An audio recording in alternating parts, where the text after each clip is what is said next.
நான் நிறைக்கப்பட்டது பரிசுத்த ஆவியானவரால் தான். நான் ஊழியத்தை பெற்றுக்கொண்டது சர்வ வல்லமை உள்ள தேவனிடத்தில் இருக்கிற நம்பிக்கை உண்டாகும் போது பூமி முழுவதும் அவருடைய மகிமையால் நிறைந்திருக்கும். ஹல்லேலூயா. நீங்க ஒரு வீட்டுல போறீங்க, ஒரு சகோதரி பாட்டு பாடுறாங்க, ஒரு சகோதரி ஒரு வசனத்தை வாசிக்கிறாங்க, ஒரு அம்மா ஒரு தீர்க்க தரிசனம் சொல்றாங்க. ஏன் நடக்க கூடாது என்று நினைக்கிறீங்க? நடக்கணும். ஆமென்.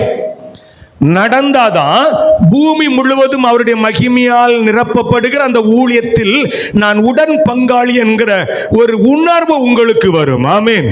நம்முடைய நோக்கம் என்னது? பூமி முழுவதும் அவருடைய மகிமையால் நிரம்பணும்.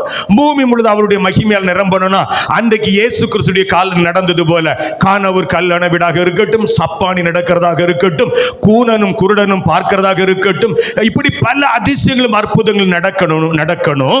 அப்படி நடக்கும்போது எல்லாரும் ஆண்டவரை துதிப்பாங்க.